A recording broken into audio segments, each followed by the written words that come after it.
sandals and shorts, and surf and scuba and sand and sailing and soccer. San Diego, California.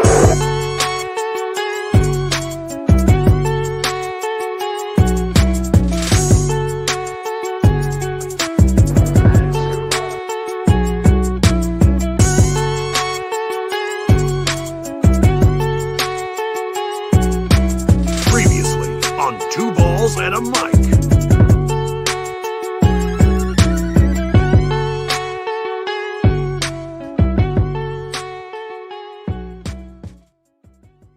Season's greetings and welcome to Two Balls and a Mic, episode 249, one away from 250, the quarter one. We're here on a beautiful Monday in San Diego, California, with more of San Diego's #1 soccer podcast and outlet. We're going to get right into it with San Diego Wave. San Diego Wave faced a Snapdragon Snafu, a fiasco. The final game was moved over to Louisville, Kentucky, and the result of that was favorable for Wave on the last game of the season. We're going to go ahead and get into that with a fired up, absolutely ready to go, lights out, Abraham Cepeda, the editor-in-chief for San Diego Football. And we're also going to get into the future and what this is going to mean for San Diego Wave moving forward. Does Landon Donovan stay? And as we know, a lot of off-season maneuvers in the vicinity. We're also going to go ahead and talk about SDFC, important dates coming up. The roster is getting built together, some Chrome Ball tours with that. We'll get into it with the Baller crew, actually friends, guests before Esteban Toscano and Brandon, ELSEDD on Instagram. The Baller crew. They're local. Famous. They are local gentlemen. We're also going to go ahead and get into goals, gaffes, and greats. Actually, well, I think start at the top of that, or just start right into Snapdragon. Well, I'm down to dive right into Snapdragon. Let's go right into Snapdragon because we got to talk about for sure. I know Abe is fired up. Abe is going to be absolutely in stitches, and we're going to bring in Abe, who is absolutely fired up in the little green room here. Abe. Hello. What's up, Abe? I'm ready. I am so ready to talk with you guys. I'm excited. There's some important things to talk about, important questions. Just let me at it. Absolutely. Saludos a la Barra 18. I mean, Barra 18 is going to be cheering on SDFC in the same field that San Diego Wave were unable to perform for the last match of the season, the last regular home season game, as well as fan appreciation day. Just it was the culmination of a miserable season on and off the field. However, I think what else could go wrong? What else could go wrong this season in terms of NWSL play here in San Diego? But it was announced, and it came down, I believe Thursday. I don't even know. It was a emergency podcast day for myself. It was Friday. Friday. We couldn't join on that. Good job in carrying that, by the way. We got some voicemails. We activated the Two Balls and a Mic, the San Diego Football hotline. Very, very rare occasion for that. But Abe, it did come down on Friday, and with 48 hours, let's just approximate it to 48 hours to when the game was going to schedule to start at Snapdragon Stadium. Louisville, Kentucky was the eventual home of this final match. Was Wave technically the home team? Yeah, they wore their home uniform, so they were the home team. Absolutely. So with that your reaction, I gave an hour and 20 minutes. I went to to watch the atmosphere at Front Wave Arena yesterday, and I'll get into that here in a bit, but a lot of people actually tuned into that, and it was a cathartic in a lot of different ways. However, Abe, and we'll get to you and Chiva's initial reaction to the announcement. Snapdragon is not able to hold professional soccer at it, and it's deemed an unplayable surface. Your thoughts, Abe? So just to take people behind the curtain, we've heard rumors about this on that day. We were just like, and Tony told me, and I immediately, there's no way. what are we talking about here? They're gonna move a game on Friday before a game on Sunday. That makes no sense. It's an ESPN game. There is absolutely zero chance this happens. They've played with the on this field all season. How can it happen at this point in the season? Is this really gonna happen? I did not believe this would happen for any second. And then it happens and it's just complete utter embarrassment, disappointment on behalf of San Diego. I don't want to assign blame to one specific thing, but just Snapdragon, SDSU, the way groundskeep, like this is just down the board embarrassing that you had to move your fan appreciation game last day of the season, 20,000 seats sold. You announce it on social media before letting season ticket members know. It's just dumb. It was such an embarrassing thing for San Diego at large. And that you mentioned it, right? The announcement coming via social media. We had gotten reports right around that time that this was actually moving forward. I mentioned it on Friday that it was looking like there were options being explored initially for this, and sources kind of pointed to that. That right there is already a signal that okay, this is a little fishy. Just because I get it, you may have a chance to have this move. So on the off chance that you do have to move it, you want to have a plan. You want to have somewhere where you can host this. You're going to invite at least 15,000 people to get the baseball jersey. So it's going to be a large operation. And before we get to your thoughts, Chiva, I mean, in all of this, right, there was a lot of reaction in the community, and I'd love to hear what people have to say here through Instagram, through X, through YouTube, wherever you're at, of what you think about this event that happened or didn't happen at Snapdragon because of the field. It was really coming down to the fact that this is something that everybody's been mentioning. Casey Stoney has been mentioning it throughout the season. Different opponents for the Wave have come in to discuss this, but Chiva, what do you think? Let's keep it there. Let's put some guardrails, because again, I've spoken for about an hour and a half, and I do have some more information on what actually happened and details that some grass talk here in a bit. I think one, I agree with Dave that this is an embarrassment to San Diego soccer as a whole. Not just soccer, like the football team has to play there too. Yeah, 100%. And it's mainly against SDSU, but shout out to San Diego Wave for putting player safety first, saying, hey, you know what, this field is unplayable. That's just point blank period. And we've been saying it. It may be safer for football, but when you have a ball rolling on the field for 90 plus minutes and you're running a lot more than you are in a football game, it's just not safe. Different type of cleats, different everything. It's not safe for the players, and shout out to San Diego Wave for that. The fact that you couldn't get something other than Louisville, more like USD, Fullerton, I know was explored as an option, but just in general, anything close by. I mean, you could have honestly hit up like Orange County and be like, hey guys, let us use your facility. We'll rent it out for the day. Well, already too, San Diego Wave is incurring just fines because of this. It's a giant operation, and again, to also put a just a little bit more crema en los tacos of this type of blemish that this day really is, right? You look beyond the game. The professional soccer players do not have to have an excuse to miss work. They had to get flown to Kentucky to work, essentially. You can't fly the security guards that count on these hours for that event in such a short notice. You can't let the line cooks, you can't let the people who, made plans to make the trip down here, because it's the last game and it's the last chance to see some of these superstars up close for a while. I know people that were traveling. I heard people that circled this last game because they flew from the Midwest to visit an employee, and that just did not happen. Like, there's so many little things on top of, like, the game didn't happen that just absolutely suck. Yeah. And to just take that moment into consideration that this is the decision that San Diego Wave, as you mentioned, Chiba, took, because it is confirmed, and it was confirmed through our sources that that was the line of thinking. San Diego Wave was the one who decided we're not going to go ahead and move forward with this. The league and WSL sent a representative in order to go ahead and check it out and test it.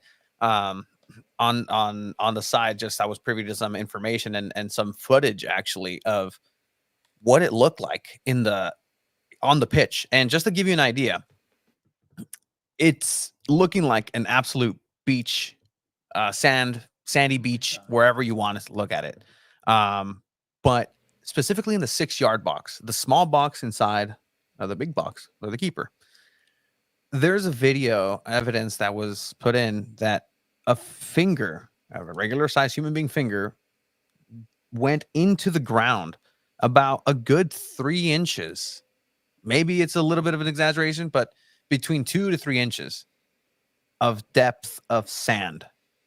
So when I hear that Snapdragon Stadium, in their infinite wisdom, believe that while it may look a certain way, that it may look aesthetically unpleasing, that the camera is not going to go ahead and capture this, and I'm sorry about that, like it's not gonna be the best.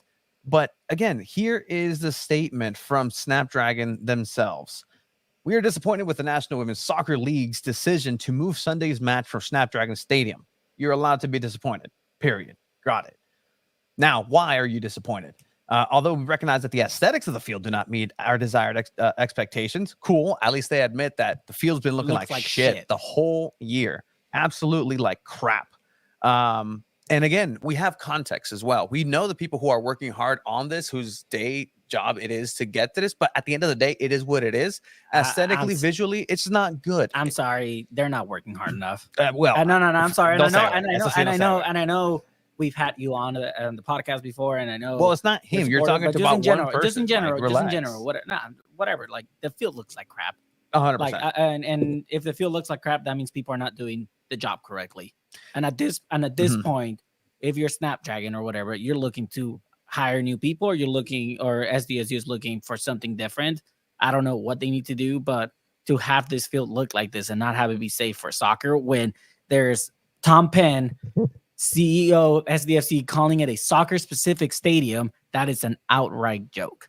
Okay. Like, this is not a soccer-specific stadium because it is not safe for soccer to be played on. So when SDFC rolls around and brings in their big bucks, they need to do something about this. They need to help SDSU. I know you're renting the field out, but that is just unacceptable. Like, Messi's supposed to come and play on this field. Like, you're supposed to have some of the best players in the world, as the MLS likes to claim it, come and play on this field. I don't think so. You're supposed to host a Gold Cup tournament this summer on Snapdragon. I don't think so. You know, that's just never going to happen now. Yeah, and we're focusing on what the men can do. I think it's important to think right now, the Wave, these women have had to play on this all year. And now we've learned they've incurred 5-figure fines because of how bad this field is. It's just, that's so embarrassing. Like, you're telling me you have to pay.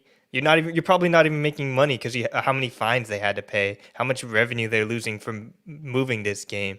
And you can't invest in protecting these women. It's disappointing, and we're expecting, it's going to be fixed when the men come in. I don't think it is, okay? It's just grass. At the end of the day, it has to grow. It's Mother Nature. They can't really handle it when there's 3 teams playing on it. It's so dumb. I don't want to put it on the individuals. Like Chiva said, I disagree. I don't want to question how hard people are working. I'm sure they're disappointed in how that looks.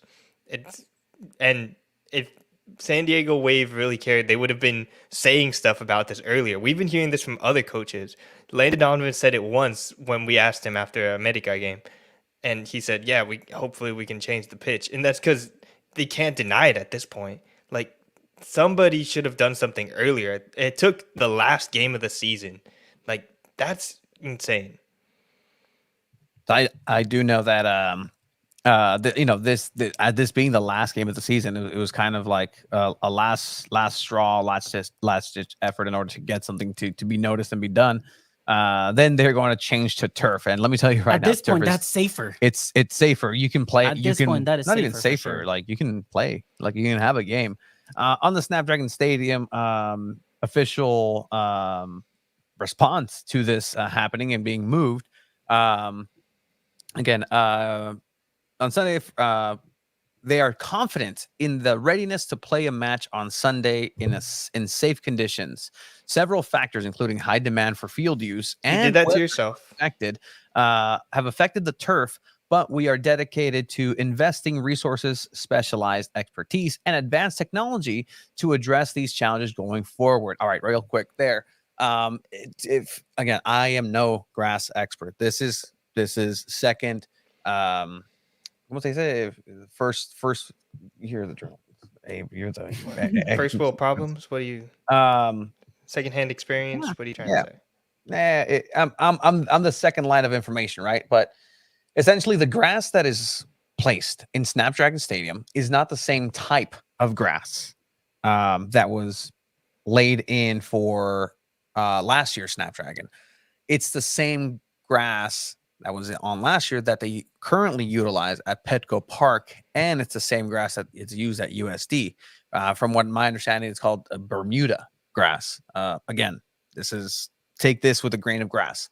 But this season, it was switched to some different type of grass called Kentucky Blue. And this has been confirmed through multiple sources as this kind of signaling the reason why it was so drastic from, say, last year. Yes, there was an uptick in events. Yes, there was an uptick in usage, as Snapdragon claims. Weather was a factor. I hope they've got more than 3 squeegees to squeegee the entire field next time there's precipitation or weather. But even then, as Paul was saying, because again, loyal listener, whatever happened to the extra fields of sod? And so what ended up happening is that sod, that extra field was this. It's the same grass as what's already on there, which is a different type of grass. And again, we reached out once again for comment to the company that is in charge of this, a third-party company hired by Snapdragon Stadium. Their response was copy and paste this same Snapdragon statement. And so again, if there is more clarification, I'd welcome anybody who has a say in this, who is in the know about this, probably more than I do, and anybody here. But let's go ahead and talk about it, because this is something that people are going to be interested. This is the same field that has to be uprooted, taken out, replaced. That's going to have another tenant with another couple dozen games, if they're fortunate, for San Diego FC. But again, this is a dangerous situation. I will listen to the soccer experts when they tell me if it's safe to play soccer. I'm not going to listen necessarily to the stadium, the multi-purpose stadium experts, which they are. Everybody is that's what they are, about the safety of a soccer surface. So kudos to the San Diego Wave. Kudos to the NWSL for making this decision. It was not an easy decision. 48 hours notice. Front Wave Arena opened their doors for San Diego Wave in order to go ahead and do this. They have a capacity of 4,000, invited for fans as a place to go and get some interactions with a couple players and make it a watch party for that. But ultimately, like, this is an eyesore of a day occurrence for Snapdragon Stadium, for San Diego State. San Diego State, I just want to real quick. 619 Soccer reminded me that the Mountain West finals, Mountain West playoffs are happening in San Diego. They're playing on top of the sports deck. Yeah. The women's soccer team is not playing at the stadium built for San Diego State University. They're playing on top of a parking garage. Okay. The sports deck is cool. We've been there to watch a US Open Cup game. I think it's a cool venue, but the women have to play their freaking conference finals on a parking garage. Are you kidding me? You can't have your stadium ready that's built for your sports. You're supposed to have SDSU at the top of the list.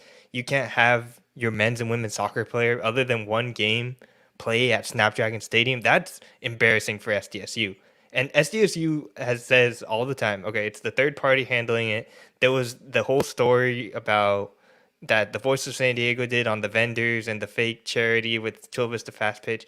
They did the same thing, said, hey, it's a third party, we're not involved. SDSU has problems with this stadium and this pitch. It's just completely shameful, honestly. Shameful.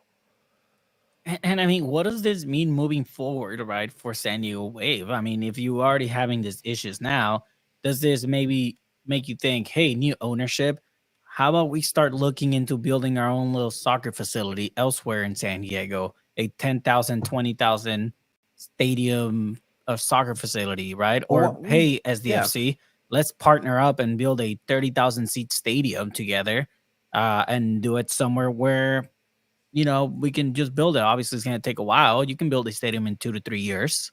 I guess, but like you're talking 2 or 3 years already. Like San Diego soccer doesn't have 2 or 3 years. They just don't. Like this machine is already working. It's already running. It's already on the move. And so, with that said, like there has to be a way for SDFC ownership to look to San Diego Wave ownership and say, hey, we have to go ahead and just partner here. Let's go ahead and talk this out, whether it is finding a new solution, whether it is looking elsewhere and starting that motion, or what do you have now? What do you have to work with now?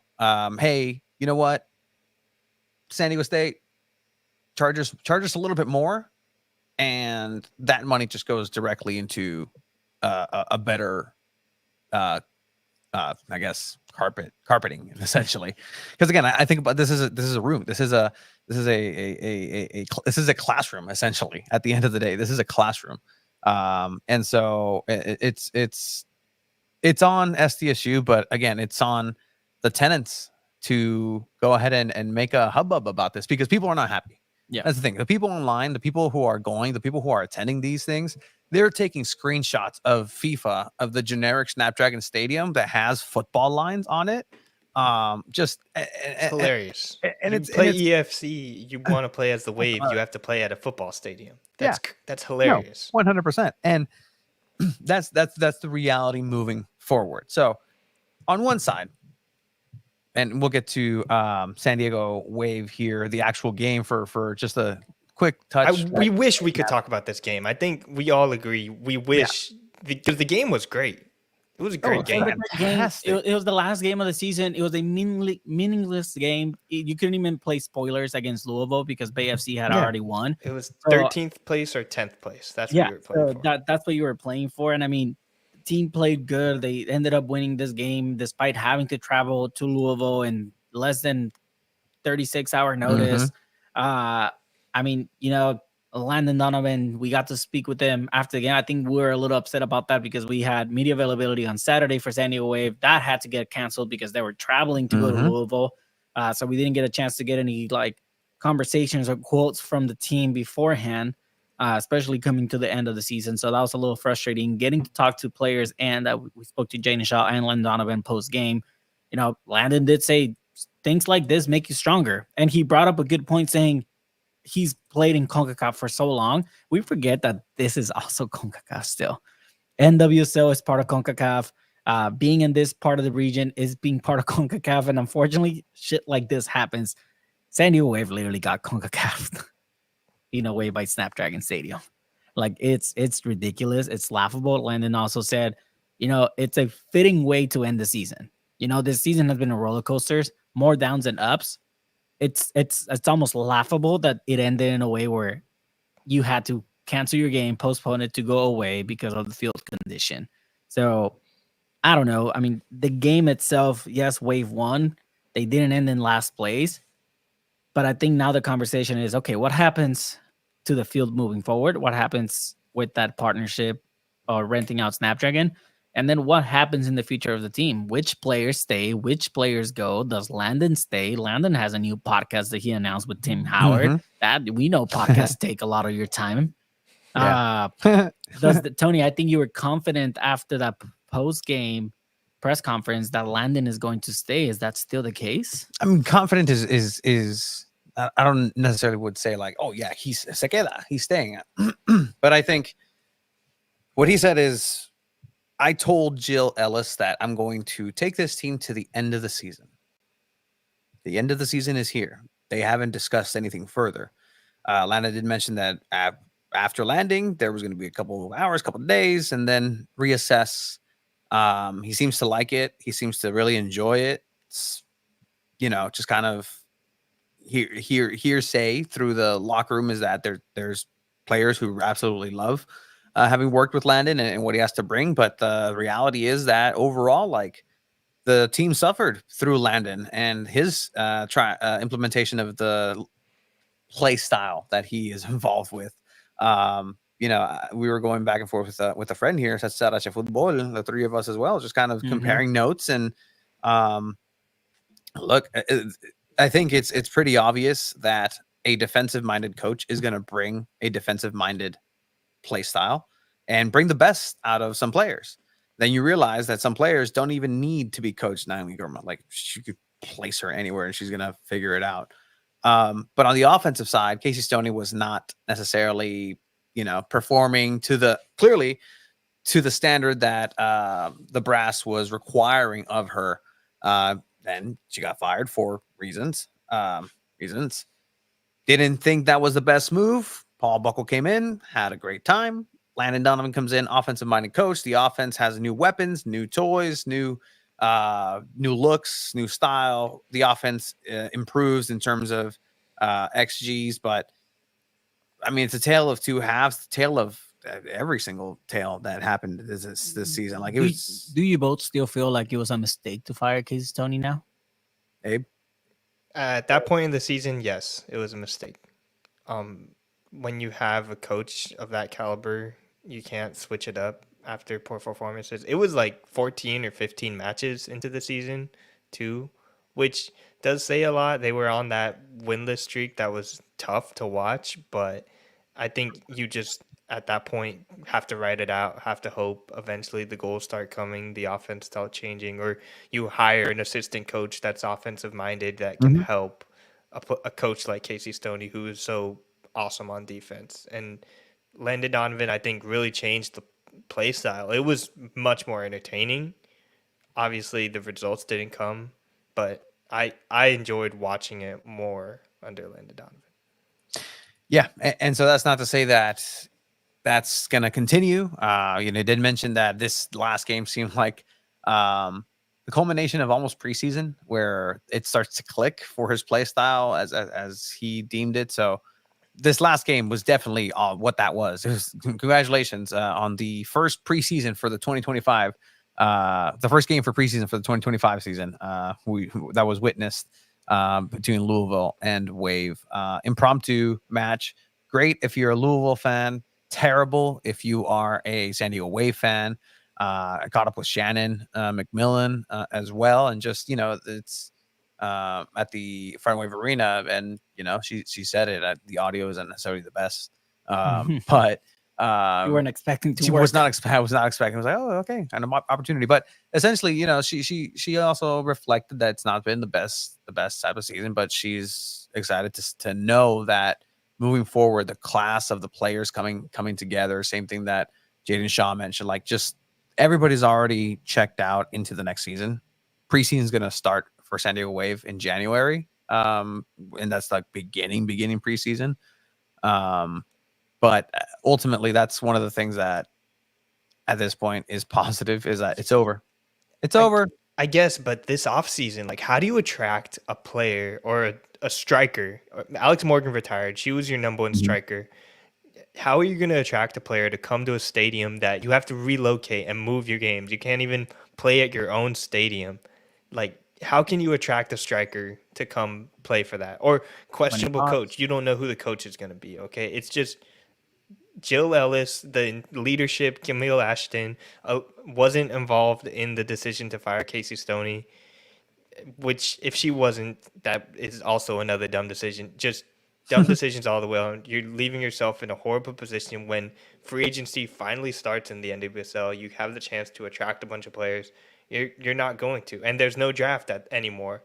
There's no expansion draft. There's no college draft. You're gonna have to just help these players say like, hey, you might tear your ACL or slip on the sand, but trust, we'll get better. There's grow lights now. It'll be okay. I agree Yeah. to an extent. I don't think the biggest reasons why players wouldn't want to come to Wave is the field. I think San Diego is still a very attractive destination for a lot of players that want to live in San Diego, obviously. But I think a lot of the off the field drama with the lawsuits or everything can turn off a lot of players as well. Saying, why would I want to go to this team that has all this going on? I'd rather just go to Gotham or go to Orlando that's doing great or something like that. Yeah.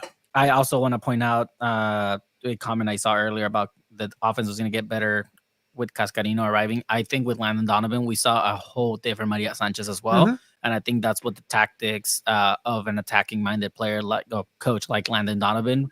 I think he was able to bring out the best of players that Casey Stoney necessarily wasn't able to get the best out of. Yeah. I think Landon made the defense a lot more vulnerable in a way with Caitlin Sheridan playing so up high, especially with her making so many mistakes on the long balls or short passes or anything like that. I mean, she got a red card against America in the semifinal on the last game of the group stage that kind of cost you. You can't give a goalkeeper so much freedom. Exactly. Like that. Like you just can't. Like you have to. Yeah, she came out of the 6-yard box because it was a sandbox. That's what it Unless was. your goalkeeper is there you great go. with their feet, like Which she Norris, relatively and she's is, okay. and she hasn't had the best season. She hasn't had the best season. I don't think that's her forte, to be honest. I think her timing's a little off, but it's something that can definitely be worked on. I think her positioning is a lot better than her performance with the ball on her feet, but I think Landon did kind of shake up things for sure. And like Abe said, it was a lot more entertaining. I did like what Landon offered with San Diego Wave. I hope he stays.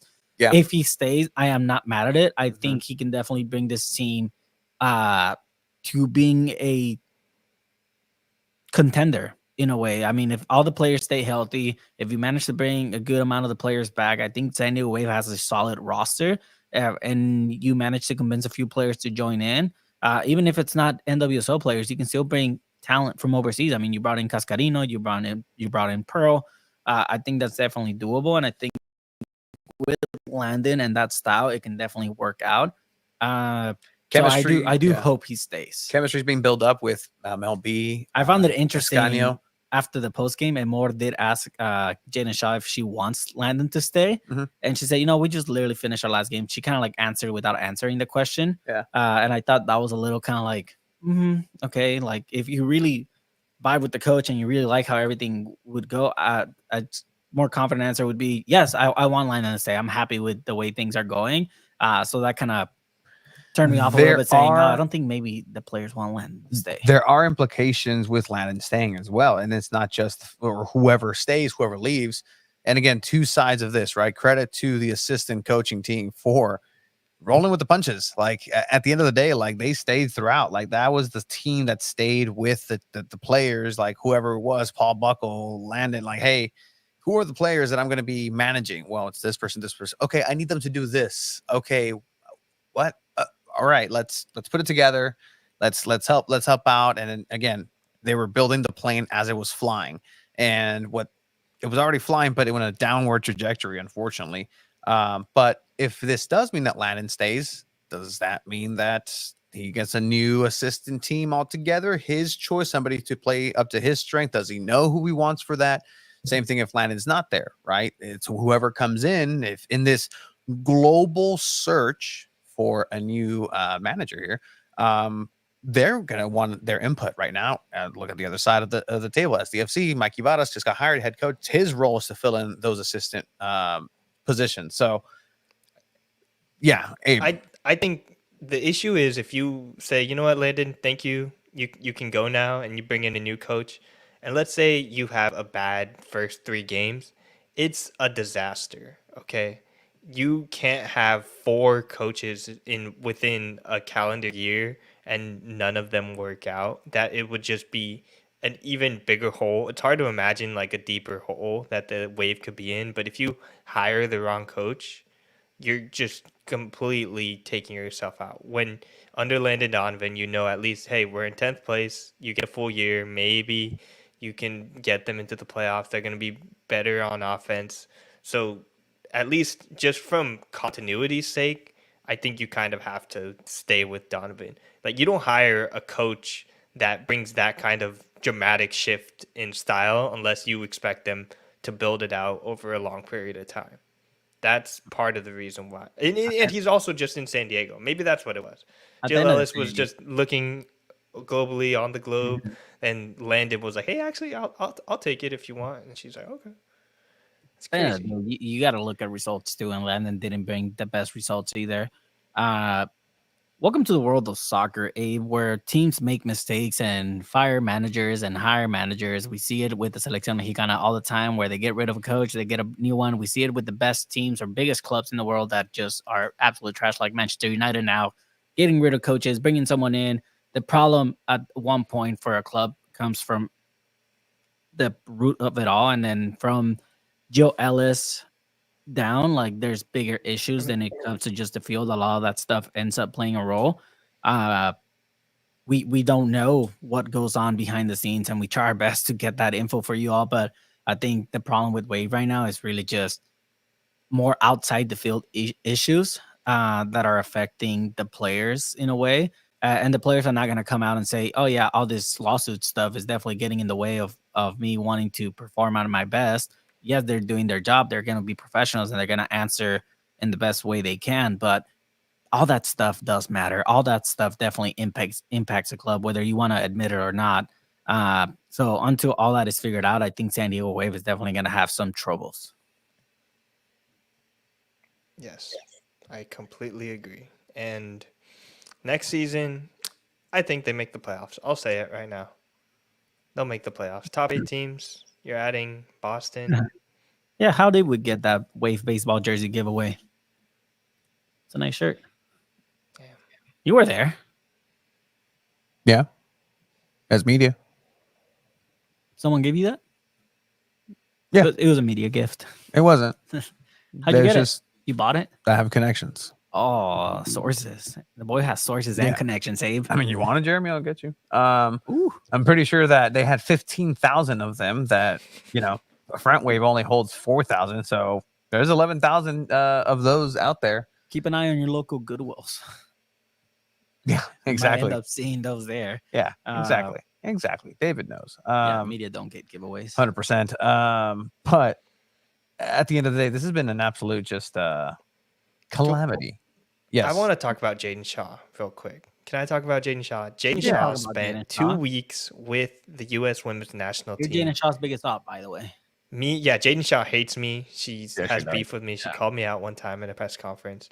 But I will give her all the praise for this. She went to 3 matches for the national team, played in all 3. On the last Wednesday, I think it was October 30th, she played a full 90 minutes. She scored in the first U.S. women's national team game. And then she goes, the Wednesday game, October 30th, was played in Louisville. She flies back to San Diego to chill out and then play her home game. Oh, wait, we're going back to Louisville to go play. Her and Naomi Goma have to fly back to Kentucky. Less than 48 hours. They were in 3 states for the national team. Come back to California, that's 4. Go back to Kentucky, that's 5. It's just insane. And then she played a full 78 minutes and scored in like the first 3 minutes for the Wave. Like, I can't imagine having to go through all that. Like, she's 19 years old. I'm sure like it doesn't matter, but it's insane. Shout out to her for being able to perform and actually like earn a spot on the national team too. I think she's earned like multiple call-ups for a while now. It's great to see, but we Was don't that your know if first- she's going to want to stay in San Diego. Is that your first question to her? Or the second? About the travel? Yeah. She didn't really answer it though, because I don't think she really even processed it. Because like, how could you? It's like you're going to here, there. It's insane. Yeah, an absolute globetrotter. Her and Naomi Gurma. It was asked, "Hey, what are your thoughts on Naomi Gurma?" And he was like, "She did great out there." Joke by Landon. But ultimately, San Diego Wave win. Maria Sanchez gets her first in league goal, And Savannah McCaskill. and too. Savannah McCaskill, who, by the way, congratulations are in order, because with that she becomes the first player to score in 5 different teams in the NWSL. Abe, Wow. did you know that, Abe? Good for Savannah McCaskill. I did not know that. That's a great stat, Tony. Okay, yes, I'm telling you, she's the truth. That was actually a Chiva stat that I took. Wow. I don't know if he remembered to drop it, but there it is. San Diego Wave, had to bear the brunt of the growing pains of Snapdragon Stadium in terms of soccer. But ultimately, I guess somebody had to do it. Hopefully everybody comes together. Hopefully everybody enjoys a long vacation. Tony, that is absolutely wrong, by the way. That's not how I told you. Okay, well then correct me as soon as You're I a start. liar. Look at me like an idiot, and then just letting me sit in my own This festering was just that stew. Wave posted it. Six She player. becomes the 6th player to score for 5 NWSL 6. clubs. So I said first, but in reality I meant 6th, in order to tee you up. Gotcha. And you know what? Save you. Tony spitting fire facts. It's election season, baby. We got the fake news here. We got the fake stats. Make sure you guys go out and vote. Do your due diligence, and By the way, big shout get out some to voterooskies out there. Before we kind of start moving on to our next segment, big shout out to San Diego Internacional winning yesterday, locking in a bye week for the UPSL, going straight into semifinals. They do have a U.S. Open Cup match on November 17th at home in Mission Bay High School. That is Sunday, November 17th against Chula Vista FC. Definitely go show support for the U.S. Open Cup qualifiers. San Diego Inter are 2 matches away from qualifying into the tournament. So if they win this one, they have another game. They win that, and they qualify for the tournament. So definitely big shout out to them. Not just because we work for them. I will. Why didn't they play at Mission Bay High School? They could have. They could have. And They we were could actually have. talking about that on the broadcast last night. Yeah. We're like, it's crazy how a high school pitch is technically safer than Snapdragon Stadium, Yeah. a $300 million facility with 2 years running is not safe enough for professional soccer. However, an Open Cup can be played on Mission Bay High School. So another open invitation to anybody in the San Diego supporters, the San Diego Independent Supporters Group for San Diego FC, or anybody who has and wants to chant. Go support local soccer and be about it. Like their name is San Diego Internacional, so all your Dale San Diego chants work, and the new ones that you guys are working on, Dago Boys. Practice. But, hey, wait, Dago Boys, vayan, güey. You know what? I'm gonna make that connection. Go out there. They allow drums. Abe, you've been doing an absolutely stellar job this entire year, and you've been the MVP or San Diego Wave coverage. You were the tweet that blew up. Sure were. Over the weekend, just lambasting San Diego Wave, on Friday for just a shambolic, just thesaurus right now. And I didn't even include all of the snafus or whatever you want to call them that hit the Wave this season. They didn't make it out of the CONCACAF championship. Mhm. They didn't perform in the Summer Cup, if you want to talk about that. They fired their coach and then had a coach that didn't really do anything and then hired a new coach. Just complete nonsense.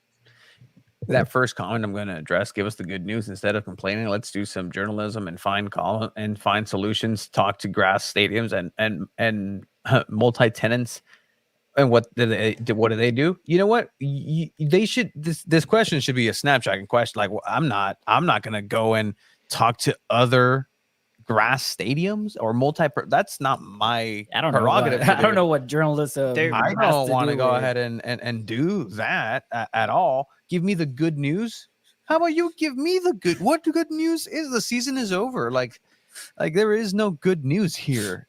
Good day, sir. Like you lose. Like no fact. Charlie doesn't get the factory at the end.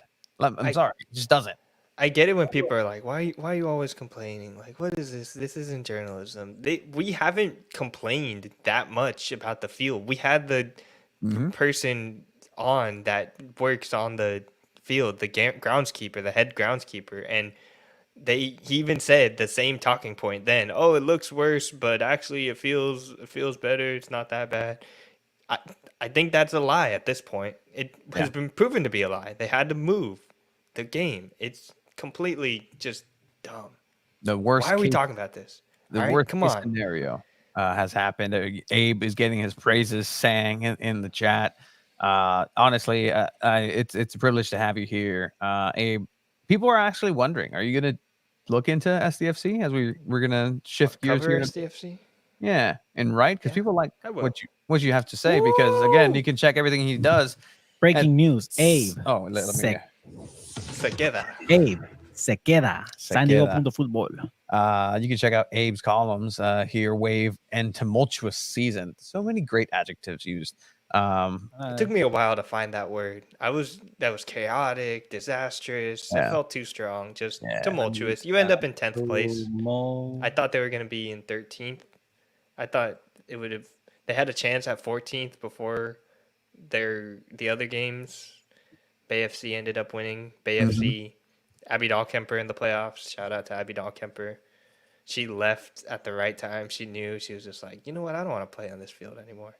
That's Yeah. probably why. She was like, my family. I could go back and play with my family in San Francisco, but really, Dahlkemper. Damn. Yeah, it's Damn. crazy. That is insane. Abe, thank you again for your coverage and everything you do. We'll be looking forward to you. We'll bring you back for goals, gaffes, and greats. shout out to my dad. Happy birthday, Dad. 50th birthday. Shout out to Shorty, Fook in the chat. Very cool.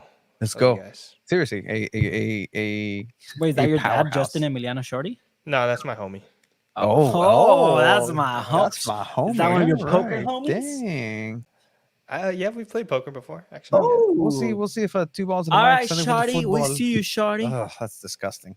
It's his we'll last see name. if- Like, that's his real name. That's Shorty's is your name? yeah. Damn. Serious. Yeah.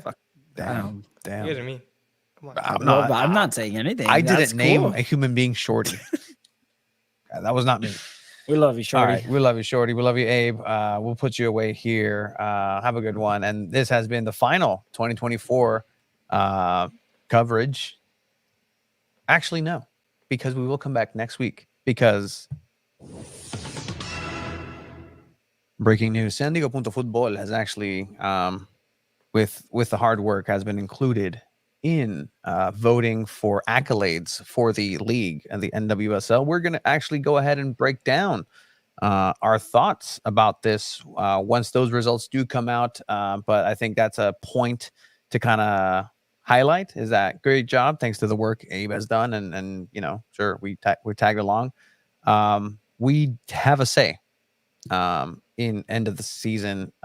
We get to vote. We get Gold to Buckle, End of the year manager of the year. Ron I'll say Buckle. it here. That's- I'll say that's it now. exciting. Media, I saw the breakdown. Media get a 25% of the votes. Oh. Like that's how much of an impact media has. Mhm. In this voting, 50% is players, and then the 25 other percent is, I think, the clubs itself. Yeah. So that's pretty cool. Yeah. That's something That's new something we that's ever haven't done. happened to us. San Diego So Punto Fútbol. Didn't we you guys will- vote for the NWSL championship We did. MVP? Oh yes, that one, yes, but that was all the media people in the stadium. Yeah, no, we get to do a whole season long. So we hope to do that too and do it for the MLS as well coming in. But with that said, Abe, ahora sí, te voy a poner away because again, this has been Away. the final coverage of the year for San Diego Punto Fútbol. I'm trying to find the thing. It's okay. You got it? Cool.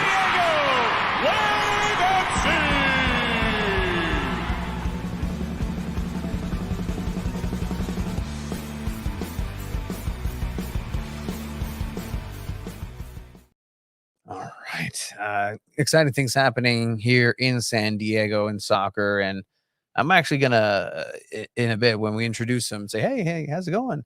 I want to get their thoughts as well about, you know, what they think about the venue that will hold the club that our guests here are gonna be supporting and be fond of over in Snapdragon Stadium. But again, we want to remind everybody and thank everybody who's been supporting for the last 4 years.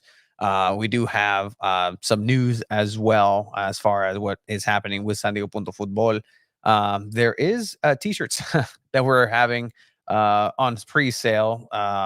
Get them. The pre-sale will go through the end of the month. And then the turnaround should be relatively quickly.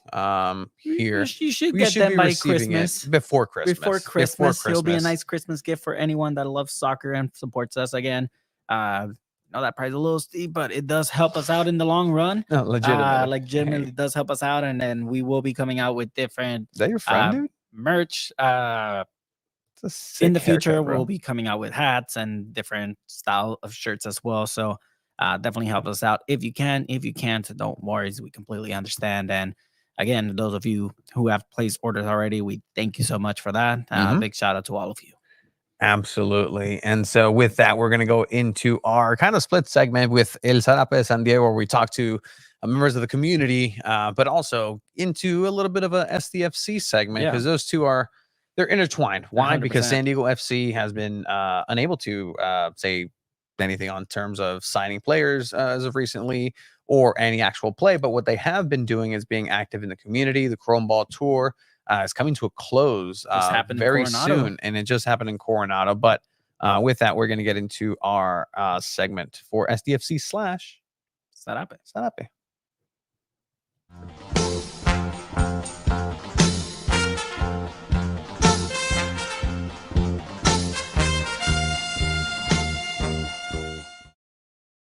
And with that, we're going to go ahead and welcome here some pals that we've come to get to know, to be honest.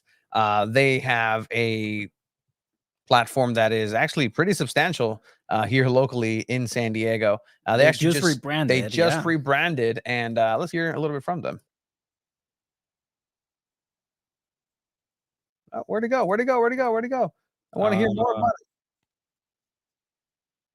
8 years of exquisite football, and we wanted to rebrand something a little bit more professional, and the phrase baller crew really does that for us. It's a little bit more inclusive. We're going to be doing some similar styles of content. We're going to have a little bit more challenge based stuff with group challenges and Esteban versus me over on our YouTube channel, and we'll kind of transition that over here on our Instagram as well. But in terms of the name and the brand, everything has transitioned just a little bit, making it a little bit more inclusive for everybody. Guys, we're super.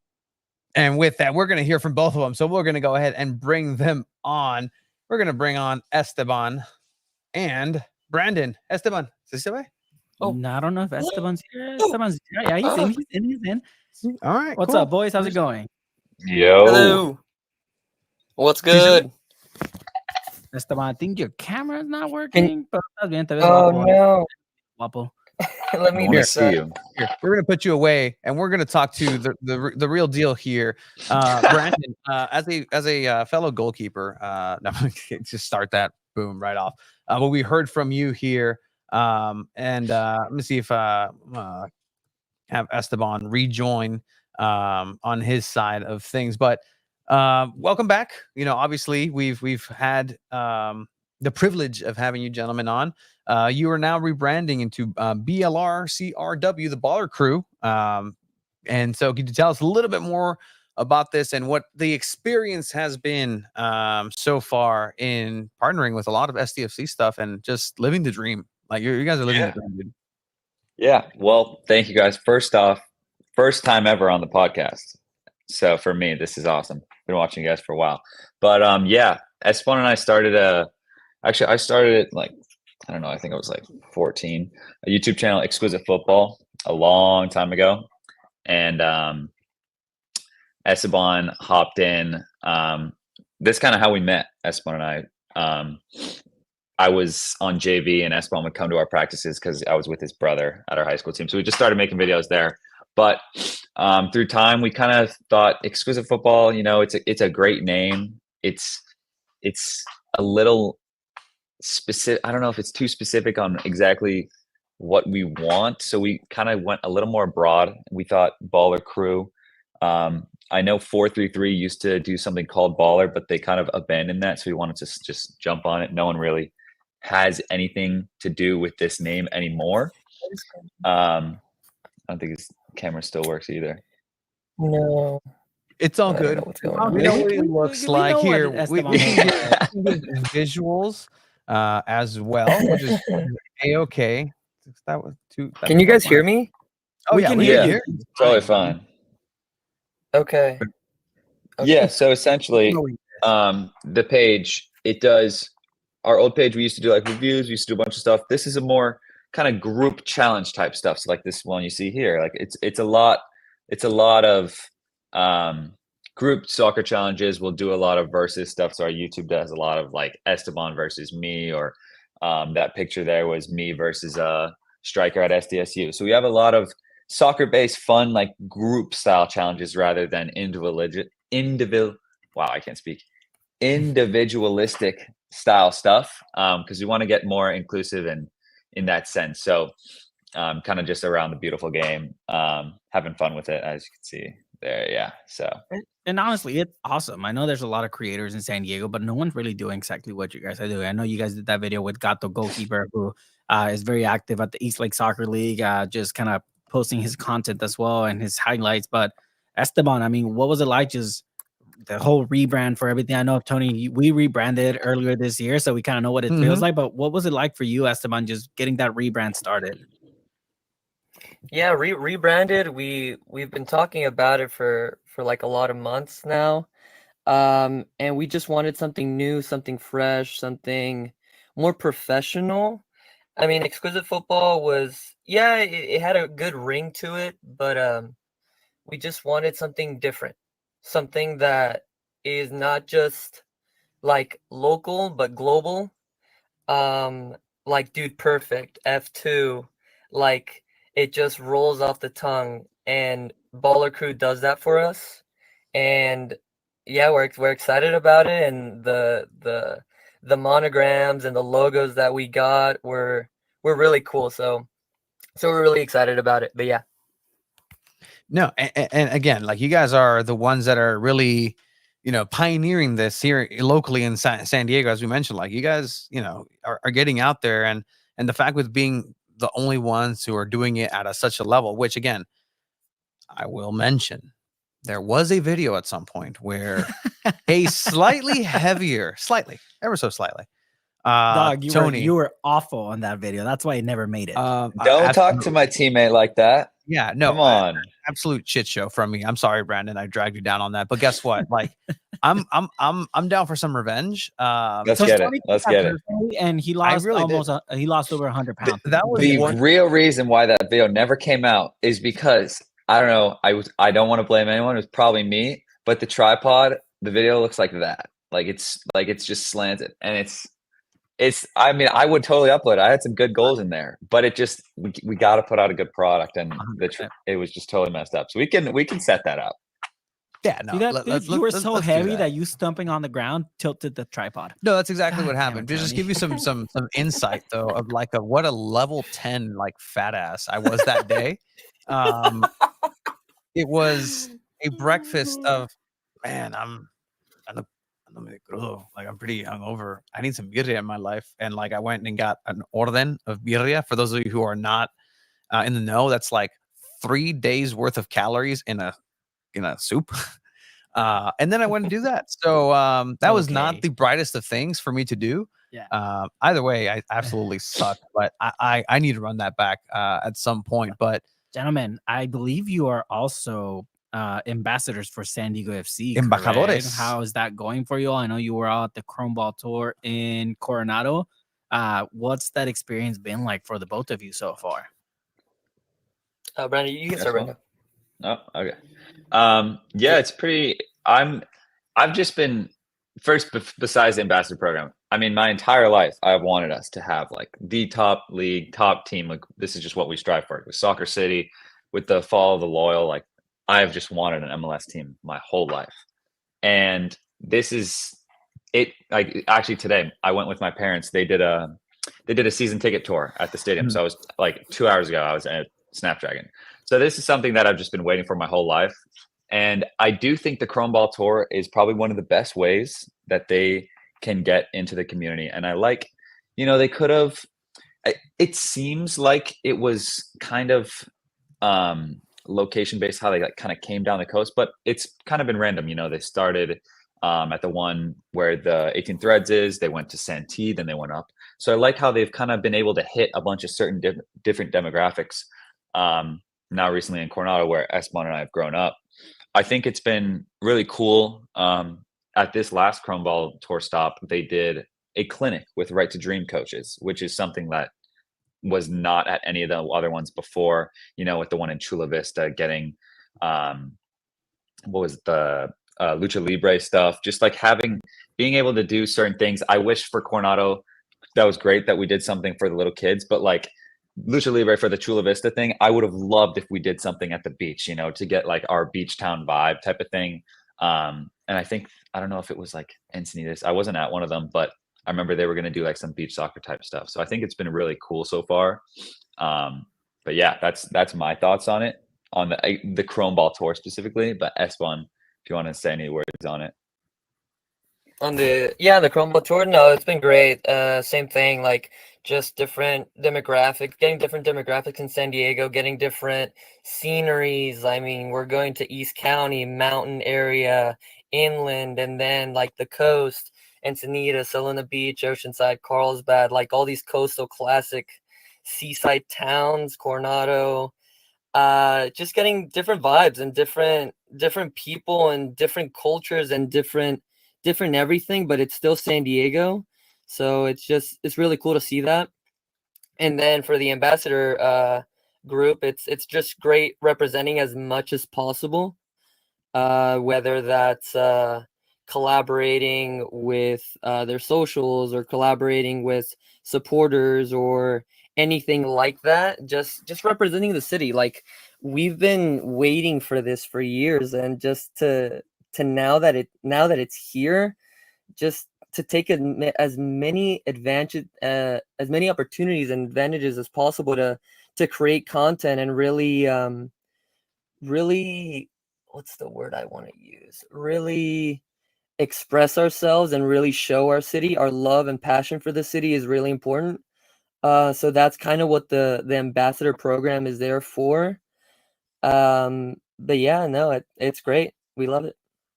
I definitely gotta agree with you guys. I mean, I grew up in Chula Vista, and just having the Chrome Ball Tour in Chula Vista, where I grew up, it definitely does hit different. Tony, I know you haven't got to experience the National City one just yet, where you grew up. I think that's happening this month, if I'm not mistaken, but I know it's gotten pushed back a little bit. And obviously, like other Chrome Ball Tours, they've gotten pushed back as well. But yeah, no, I mean, just definitely experience something that big in your community does feel a lot differently, and it feels nice. I am a little jealous because I wish I could go into these things without like the media lens of, oh, they could have done this, they could have done that, and just kind of like enjoy it as a fan. But I mean, then of the day, Tony, you're gonna get to enjoy National City coming up. Yeah, we'll see what they do. I mean, No, but I totally agree with you on that. Yeah. Like, I want to always be positive about it, but like I've let them know, because Esteban and I have played in 2 of them. Mhm. Don't want to get into our results because we totally didn't lose in the first round in both. But Same. I straight up told them, like, hey, the fields you guys picked, like, these could have caused like a lot of injuries. Like, these are really bad fields, and they've worked on that. Like the Encinitas one, some of the best grass I've ever seen. The Coronado one, much better than the Santee one. The Santee one was like horrible grass. So That one was dangerous. Yeah. Dangerous. like genuinely dangerous. So Worse than Snapdragon. we try. Yeah. I was just there. It's not yeah. Try to be positive. Okay, next question. How did that field look? Honestly, like, in terms of like I'm not going to complain. I could definitely hit a long ball on it, but I think there, I put it on my story. So if you want to see a live view, you can check out my story and you'll see it. But it looks fine, except there's so many brown patches. Like, why? Like, because I can't actually see, like, I couldn't tell, like, if there's like undulations in it per se. Ooh, But- undulations. Hell yeah. Yeah, it's Yeah, no. Let me see if I can don't pull know. it here. I wasn't like super critical of it, but I know it's been a huge talking point. Like, it is crazy. So it Pretty big seemed, talking point, yeah. yeah. Okay. Hey, there he is again. Oh, there we are. Yeah. So I mean, Alright. it doesn't look terrible, Mm-hmm. but Yeah, it's not that bad. That's what Snapdragon also said. that's true. certain soccer team. Not that bad shouldn't be the standard though. So what is that Yeah, like again? Like that's- this is the real supporter, and SM, I'll start with you, right? Like, what is this thought process of now you have this team that you're saying major league, and you've always wanted this whole life here in San Diego, but if they are to not have the highest standard of pitch, as you guys are saying, right? Like sometimes you got to give that feedback, and it's not comfortable to give feedback. I think this is one of those situations, but what does this make you feel in terms of like your team is going to play on here in months away, weeks, if you really do that to sort of math, like baby math. How old's your boy? Oh, he's 35 weeks. Like, no, give me months. But what does this make you feel in terms of like, hey, this is what's coming down the pipeline? Like, does this concern you, or what's going through your mind? To be honest, yeah, a little bit. When I heard the news that Snapdragon was not able, and the league, the NWSL, did not want the players to play in San Diego Wave FC for their players, which I understand. It's sad, and it's disappointing more than anything. Like the ripple effects and the butterfly effects that happen because you cancel a game, move a game, is just like that's just crazy. You just deprived San Diego of soccer because we weren't taking care of our field, and it's just sad, like straight up, I think, and very disappointing. Brandon?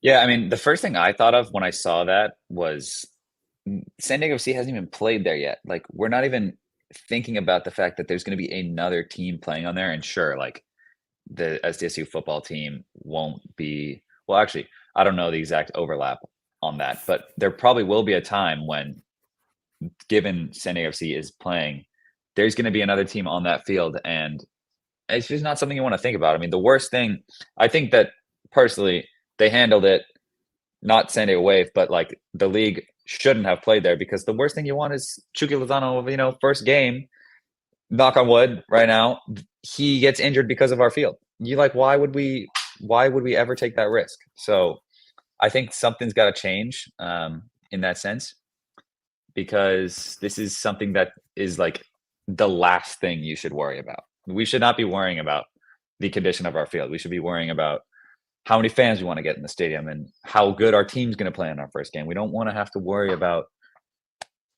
our brown grass on the field, I think Yeah, it's part of wild. it It's too, wild. I think part of it coming into MLS, at least this past season and the next season, what a lot of teams are looking for in fans is having a home game against Inter Miami, right? And there has been times where Messi says, I don't want to go play on that field because I don't like playing on turf. I don't like playing on this. He sees Snapdragon and says, I'm not going to go play on a third field. So I think that would also be a big missed opportunity for San Diego in general to host a game where Messi can potentially play in, right? So I know it's not what a lot of soccer diehard fans want to hear, but at the end of the day, it's a big deal having Messi come to town. Look, man, it's a missed opportunity for Baller Crew to have Messi on a challenge. 100%. And just hit him with 100%. the You already know. do the water bottle spin challenge. But Rumors of Neymar potentially going to Inter Miami too, by the way. So yeah, well, he just got injured again, so we'll see where that leads. I did hear actually a name out there, just like a tap, hey, like with Marcelo, and I'm just like, what? Why? Like, sure, great. you mean Marcelo, the player who got released from Fluminense? I was about to say that. Didn't he just get released? Correct. Yeah, he just got his contract terminated for Correct. telling the coach, I'm not doing what you're telling me to do. Yeah. Correct. I don't know you want that. That is the one. But I don't know if Mikey Vadas will have that option. But gentlemen, you've interacted with Mikey Vadas. Have you spoken to him? Have you seen him across some of these events? I know you guys are out and about. Esteban, you're in the coaching thing too, right? I know Yeah. they invite local soccer coaches in the area to kind of like do some clinics too, right? Yeah, no, 100%. I've definitely had the pleasure of talking to Coach Mikey Varas, not only at the Community Connect that they did in Singing Hills, but also that event that they did when they announced Mikey Varas at Snapdragon Stadium, and then their whole media rollout and presentation. But he also did an event at the Courtyard in San Diego downtown, and it was pretty cool. It was a pretty good. He was just like with the locals, with the Dago boys, the Chavos, like all of them. It was really good. But more to the coaching at the Community Connect, I had the pleasure of just see how his mind works and how he prepares players and how an academy player can get ready for the first team. I was just very curious of just things that they have and just statistics that they keep and just different things like that. Like he has like a scale where he it's like a letter grading system where it's like an A obviously is like the best, a D is not so good, but those changes are pretty drastic. It could be emotional, it could be fatigue and injury, or it could be the technical side, the tactical side, the physicality, social, like all those things to consider, and just had those conversations with him, and he seems pretty approachable, to be honest, at that event that I went to. Yeah, no, it was good. Brandon, does it excite you to have a coach who may not be a household name like Mikey Varas, but has that experience with the youth? Right to Dream is attached to the hip of this institution. Does this give you hope to have success in the MLS? Is this exciting for you long term, or are you that type of supporter, just fan, or just soccer player that's like, I need results now. Like I need to hit the ground running, and if not, I'm not going to be happy about it. Yeah, I mean, I know like everyone was like, "Oh, let's get Klopp, let's get all these like big names," and that's like not. I don't think that's like a great idea. Those are coaches that have established crazy pedigrees and stuff. But I think when it comes to like a new club, wasn't it? Is it St. Louis? They did. They're pretty Yeah. recent. Did they? I know they played pretty well in their first season, but not every club starts off super well, and it's. I mean, it's a long process. Like, not everything's going to click right away, and I like to think I haven't actually gotten the chance to meet Varas, but I like thinking of this as a long-term project. He's our first coach, first time. So let's kind of just think of the future. For the ups and downs, I'm here for it, and I like the fact that this right to dream and youth academy is at the heart of kind of at the heart of his mindset.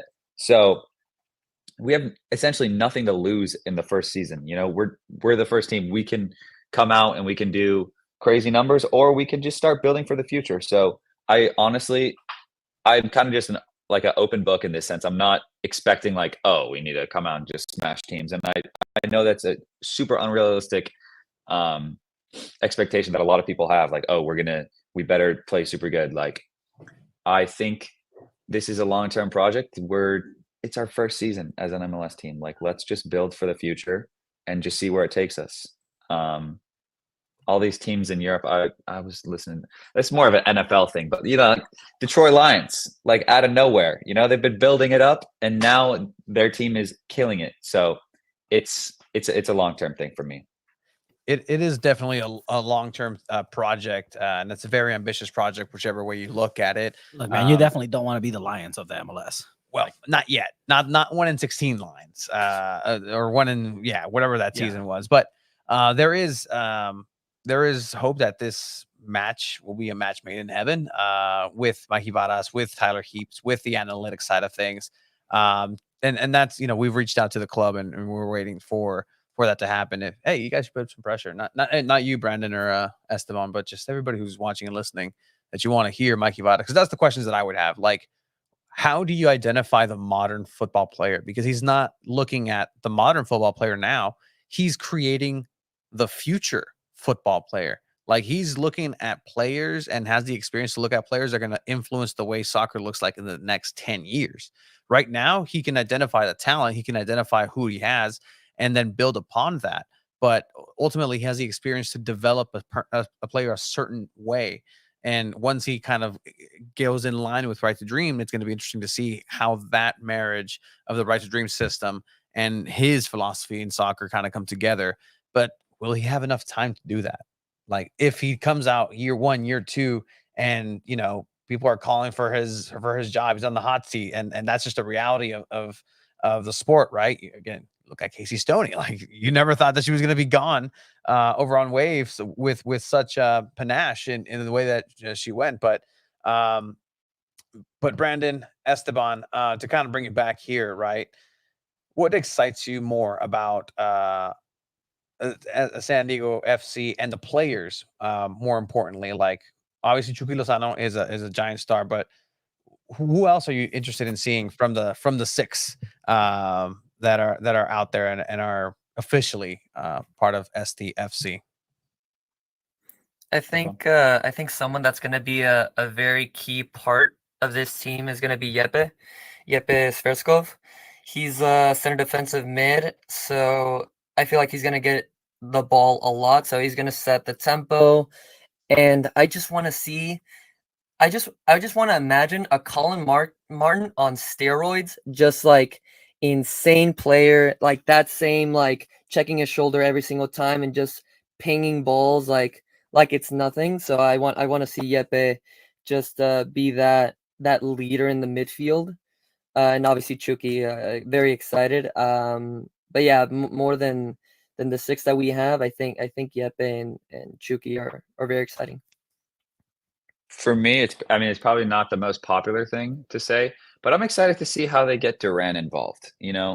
I love the play of sending him over to Northland. I have always thought. I remember Tony, you brought this up a few. I think it was during our first three signings before they had added the other two recent ones. But it was like, is this just a marketing play to sign, a local kid? Mhm. And I want to say it's not. I really hope it's not, and I want to see how they can get him involved. Having him played for Loyal, now having him played with the team that's linked to the Right to Dream. I'm super excited for that.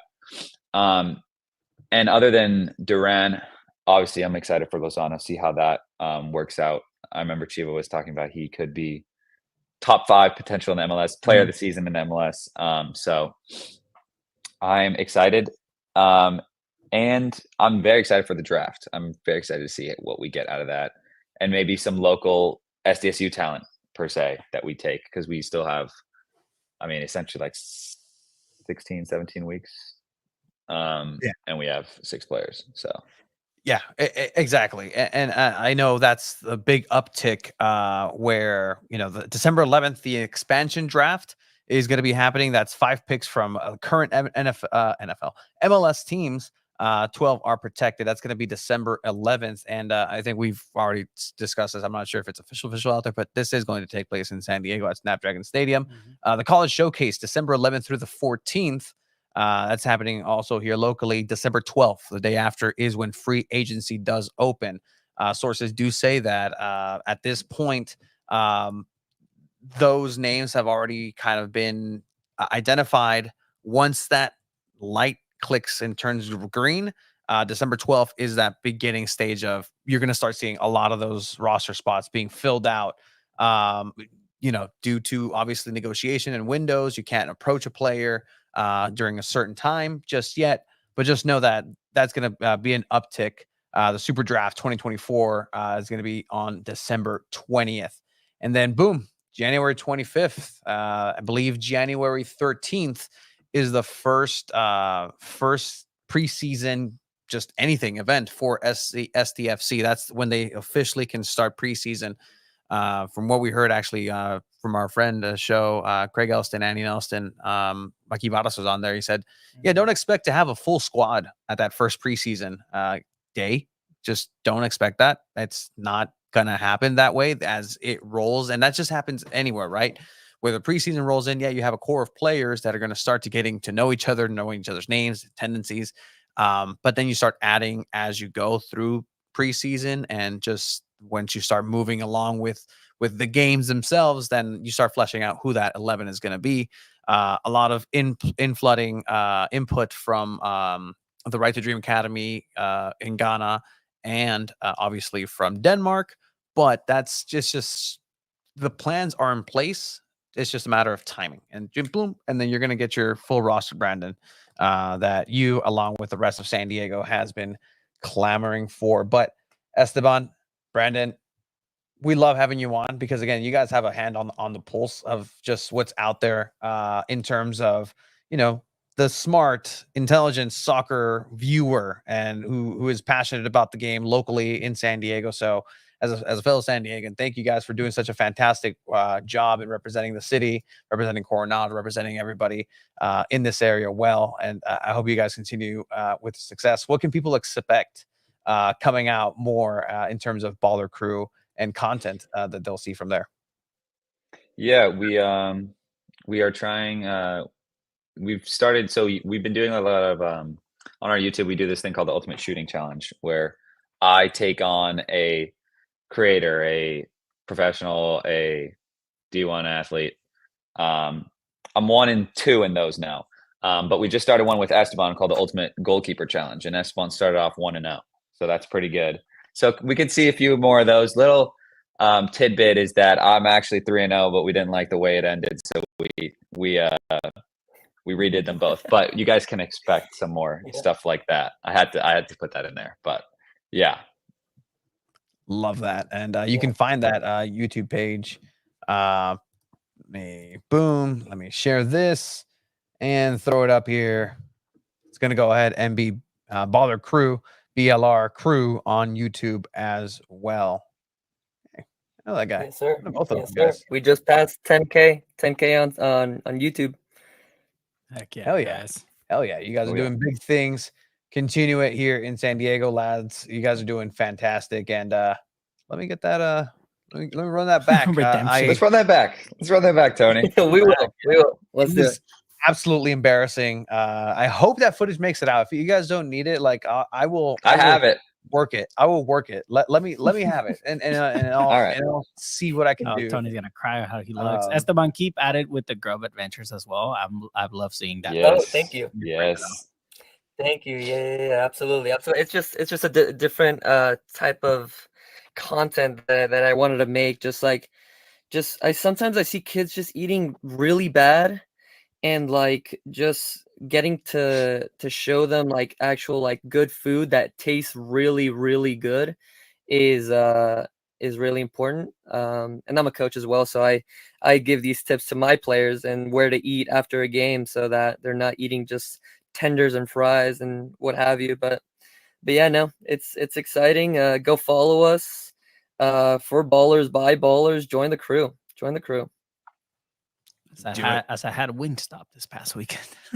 Yeah. Nice. That's what I was trying to save you. The trouble 100%. of tendies and fries, especially post match. But Esteban, Brandon, we really appreciate your time. Let's do it again as we get closer to the kickoff of SDFC season in February 2025 locally here, March 1st. Where as we get closer, we'll talk more about that actual first game locally and away for San Diego City. But gentlemen, we appreciate your time. Let us know once again where you can find you. Thank you, guys. 100%. It'll be at On Baller Crew. Oh, you go. Oh, go ahead. On Baller Crew on Instagram, TikTok, YouTube. It's the same BLRCRW, but it's spelled Baller Crew, BLRCREW. Follow us there. 10K on YouTube, 2.4 on Instagram, and then not that many on TikTok because we started that one pretty early, pretty late. But yeah, follow us. Guys, I'm sorry about my screen. I couldn't figure it out. I was like stressing trying to get a picture, but I couldn't figure it out. Sorry. It's all good. We know what you look like, and it's fine. If they don't, you can go ahead and find it at BLRCRW. That is the name, Baller Crew. Shout out, gentlemen. Thank you, guys. for coming by, and we appreciate you, and we'll see you guys. Have a good night, guys. Later. Yes, sir. Peace.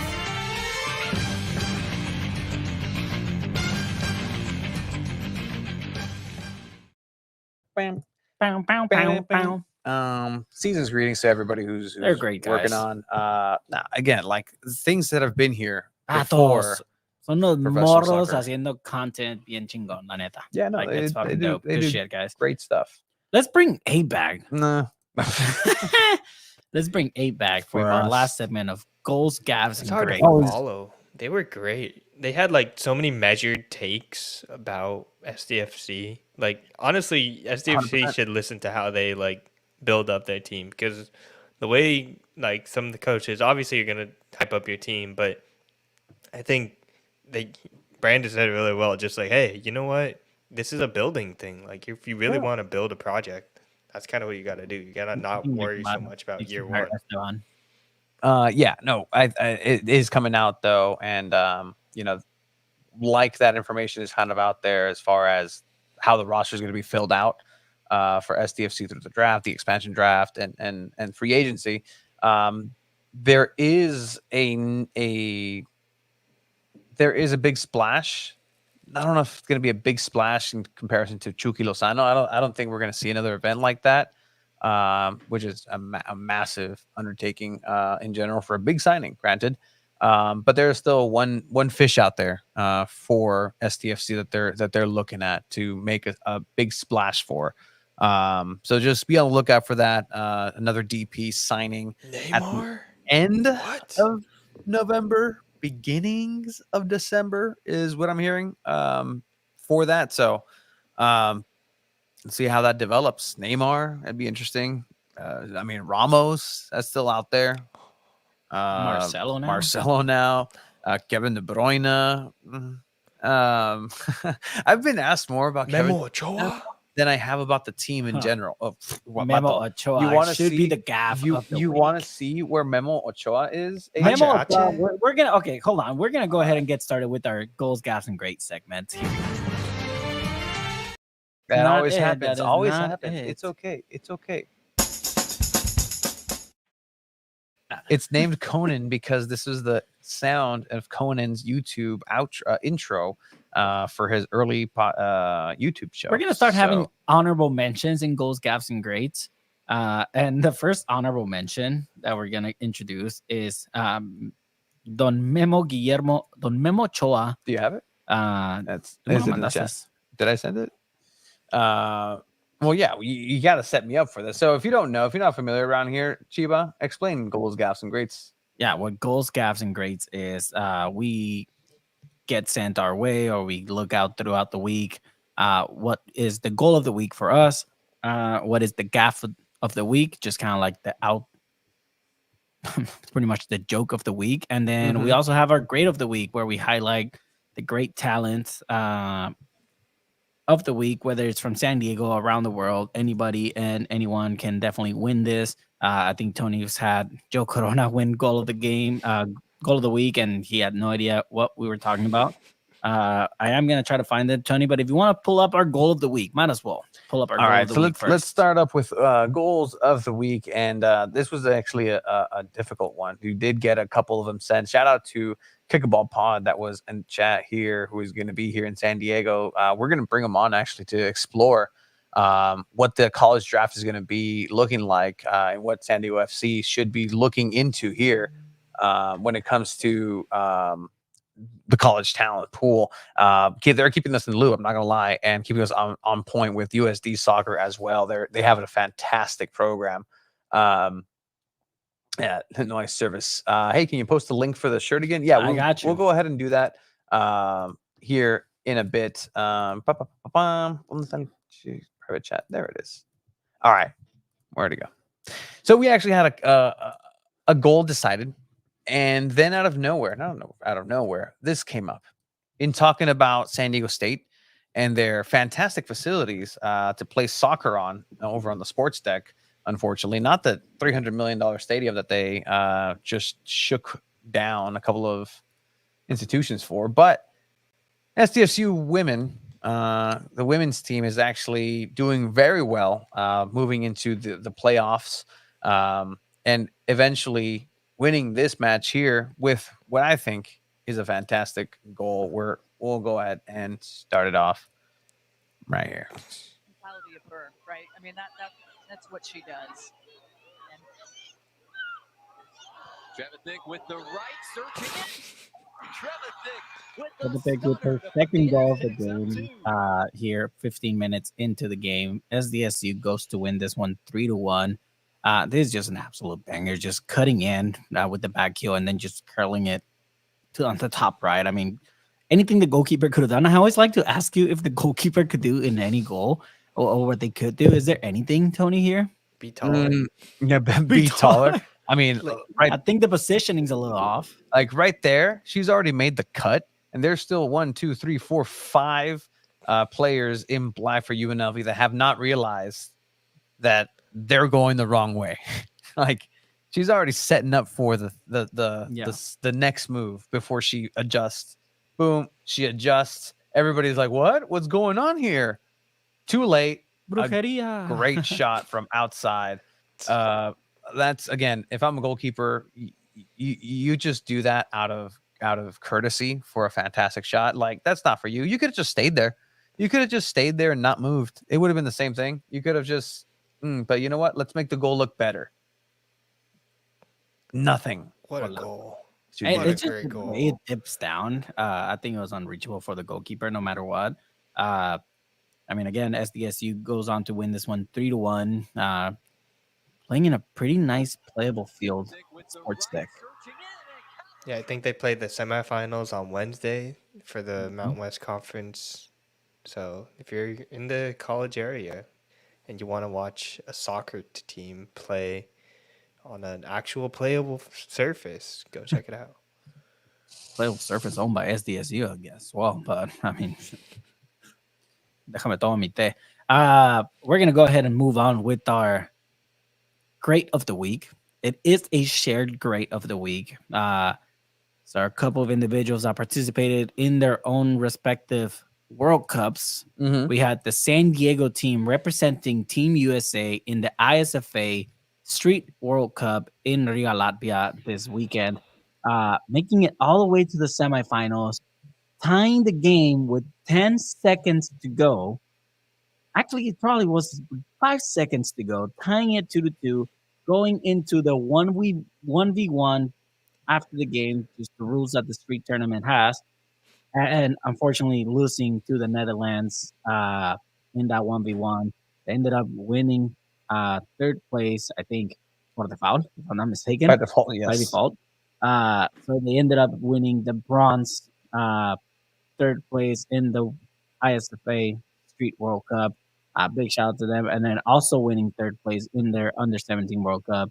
Melanie Barcenas and Kimi Ascanio winning third place in the Under 17 World Cup as well. So San Diego getting third place overall in their respective World Cups. I think that deserves the play of the week, if you guys agree with me. Yeah, so San Diego is bronze all around. And again, just a massive, massive shout out to everybody in San Diego who, clearly did their part in terms of putting it together. This was a collective effort of soccer by a lot of the people that have been here before the professional team, the professional stage, before anything happened. They put it together along with this rogue organization and put a fantastic example of what it could be done here locally with the help of TVX. We did the nationals over in LA. SDFC's team, which essentially they entered with a team for the tournament in real true fashion for what their ambitions are in this area. They say, we're going to bring down this whole region together with soccer. They really did, because the individuals are of dual nationality and they reside and some of them in Tijuana and were brought over. But again, that's the representation of the reality of this area, the Tijuana, San Diego area. That's what it is. They didn't lose a game up until the last game. And that's here in San Diego in the regionals. They didn't lose in LA. They didn't lose in the group stage. They won all the way up until the last second.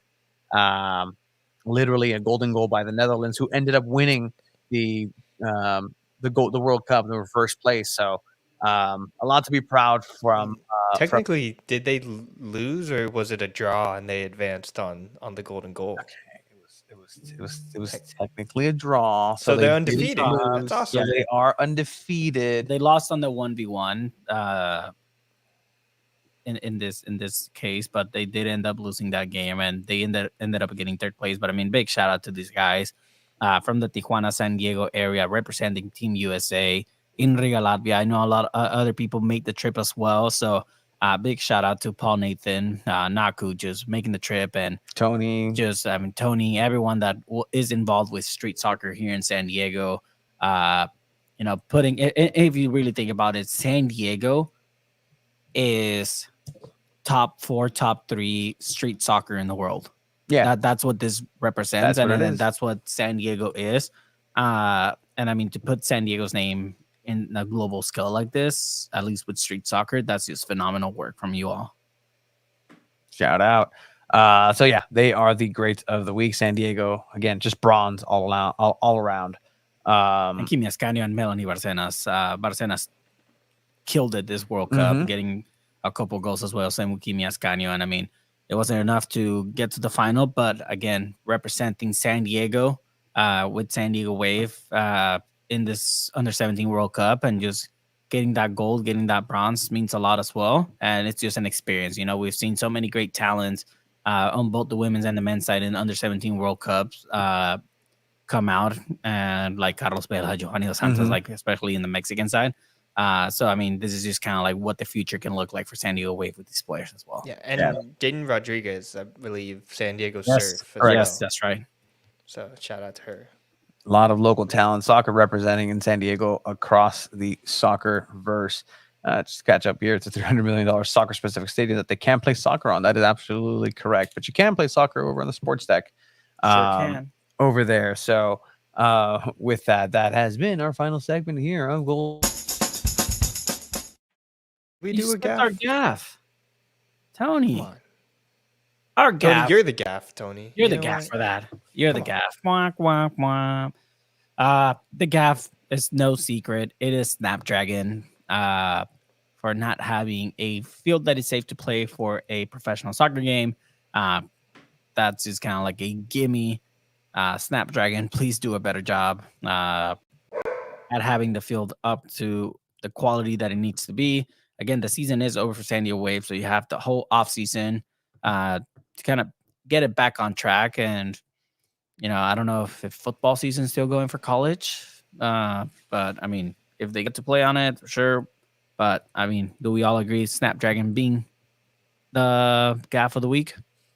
No question. No question here. And just I hope this is a wake-up call for people who can actually do something about it, because the people who are paying to go with their hard-earned money to watch professional soccer here as it was promised shouldn't be the only ones upset about this, because they're gonna go watch their stars, they're gonna watch and support their city regardless. But I think the people who should be outraged and absolutely up in arms are the people who are going to be welcoming and trying to have this high level supposedly in this stadium that, I mean, already seems outdated. I'm sorry, it just already seems outdated 2 years into it. $300 million. It's very modular, but very gaffy. It's kind of like a ring your fingers, like, is this gonna continue, is this not? We'll see. Again, we will wait with bated breath to see if we can get more insight into grass talk, because again, I don't want to speak out of turn. I'm not a gardener, it's not my area of expertise, but either way, this should not be happening. And stop, like, grow lights. Are you running the back of a dispensary here? Like, Petco has grow lights.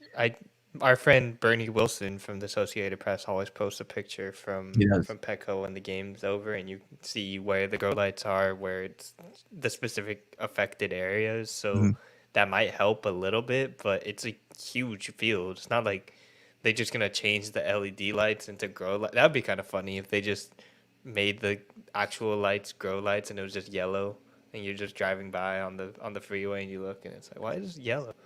It's for the field.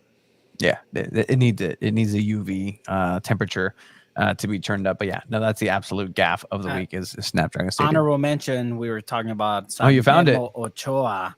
Honorable mention for gaff of the week, as he has this lamentable. It's absolutely sad. Scored on, blaming the sun. What are we doing, Memo? But like, when he puts on a Mexico jersey, he definitely turns into the best. He goalkeeper avoided in it. the world. He avoided it. Like, if anything, make yourself bigger. Let that thing hit you in the face, dude. Like, that's all. It's all. No. This is what people wanted in San Diego FC and still call for San Diego FC. So Yeah, still do. uh, But it is what it is. How about Ache Ache? Did you guys see that this weekend? he Yeah, was also a despicable. gaff, spitting on the ref. Spitting on the ref. Again, the gaff was last week with the MLS playoff structure. Estadio Ciudad de los Deportes saw what happened with Snapdragon and got jealous. Yeah, so America did have to find a new venue after needing to find a new venue over on the Mexican side of things. But I think this is a good spot to go ahead and call it a day. I think we released a lot. Shout out to the Sirens who made their way up to Front Wave Arena and have been trucking along this season as well, supporting and being about San Diego. At the end of the day, people across the internet verse can say whatever they want. But I think what I saw yesterday at Front Wave Arena shows what San Diego soccer is all about. And San Diegans care about each other. And let's keep it that way. So good job, San Diego. At the end of the day, this has been another episode of Two Balls and a Mic. You can go ahead and check out the pre-order. Oh, there we go. You can check out the pre-order of the jerseys, the shirts for San Diego Football over on our website, sandiego.football/cantina. And you can go ahead and check that out right there. Pre-order. We saw some proofs. I'll be proud to wear it. And check us out next week for our 250th episode, where we're going to be having some nice little challenges and games planned ahead for that episode. Since there won't be really any waves to talk about, we got to fill in some time with some challenges and games. And we'll celebrate 250 episodes of Two Balls and a Mic. Retrospective here, Abe. Thank you for all your work. We're going to be looking forward to your work with SDFC. Go get some rest. This has been San Diego Football forever. Bye.